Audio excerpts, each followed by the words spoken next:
Now the man you've all been waiting for. Ladies and gentlemen, it gives me great pleasure to introduce to you Governor of the Commonwealth of Massachusetts.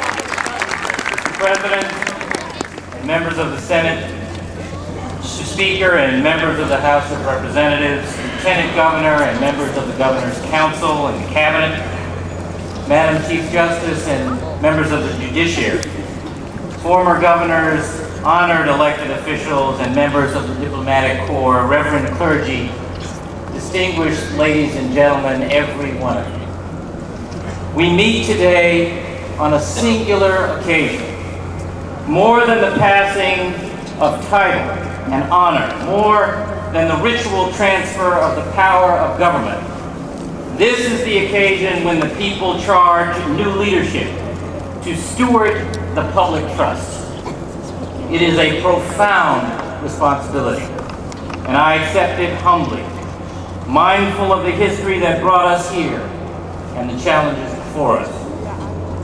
For a very long time now, we have been told that government is bad, that it exists only to serve the powerful and well-connected, that its job is not important enough to be done by anybody competent, let alone committed, and that all of us are on our own. Today we join together in common cause to lay that fallacy to rest.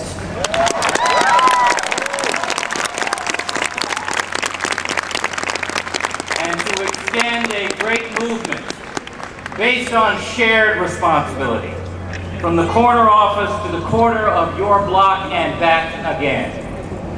My journey here has been an improbable one. From a place where hope withers, through great schools and challenging opportunities to this solemn occasion, I've been supported and loved and lifted up. And I thank the family, the mentors, the teachers, every one of whom is here today in body or in spirit. Just as I thank the tens of thousands of campaign volunteers and the millions of voters across the Commonwealth who share this improbable journey with me.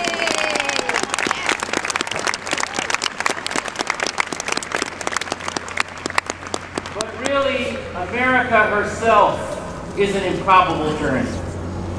People have come to these shores from all over the world, in all manner of boats, and built from a wilderness one of the most remarkable societies in human history. We are most remarkable not just for our material accomplishments or military might, but because of the ideals to which we have dedicated ourselves. And we have defined those ideas over time through struggle as equality, opportunity, and fair play, ideals about universal human dignity. For these, at the end of the day, we are an envy to the world.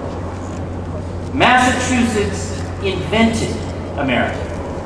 American ideals were first spoken here, first dreamed about here. Our Constitution is the oldest and one of the most explicit about individual freedoms. Our legislature is the longest continuously operating democratic body on the face of the earth.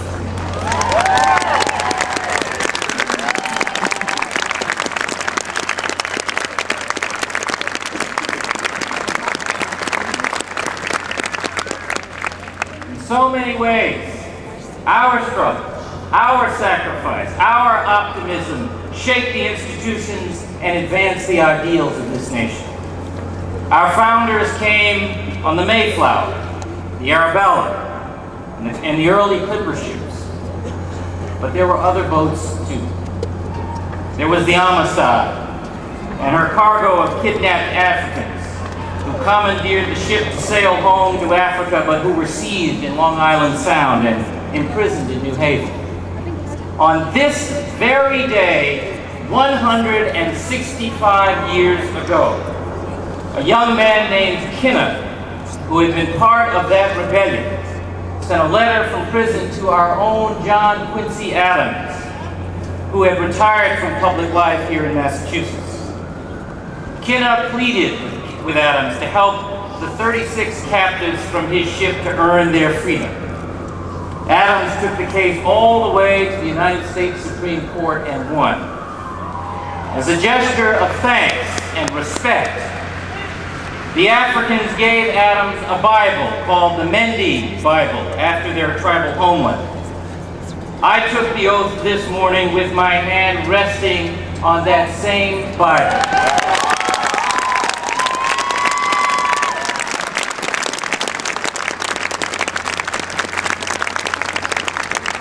And with my resolve strengthened by that same legacy.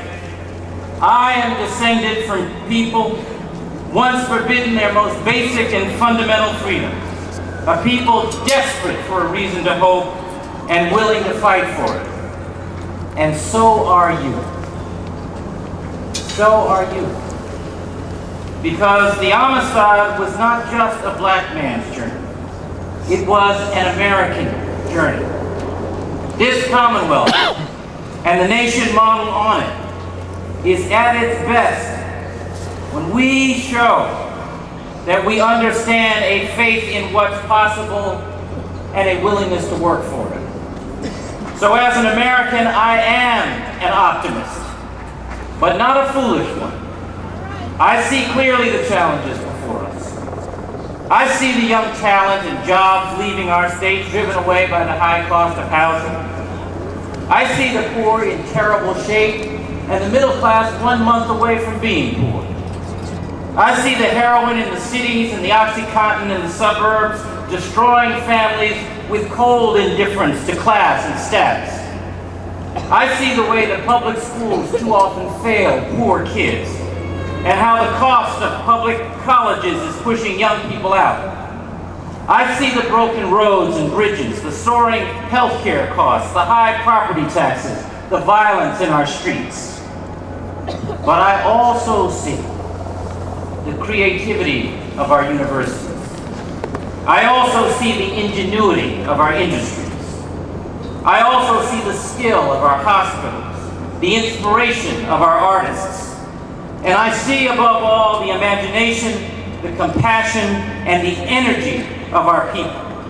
I see what we are capable of, not just as a matter of history, but as a matter of character. And I'm asking you to touch that part of our shared legacy and reach with me for something better.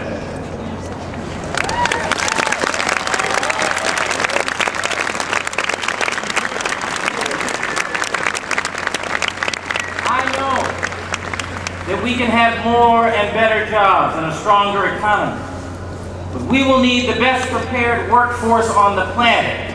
Simpler and faster regulatory processes, a stable and simplified corporate tax structure, and a more cooperative relationship between labor and business. Let's reach for that.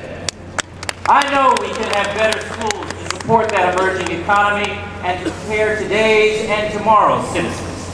But we will need high expectations for our kids at home as well as at school. More flexibility in the classrooms, and even in what we consider to be a classroom. Early education and after-school programs, and public colleges and universities every bit as well supported and honored as their private counterparts. Let's reach for that.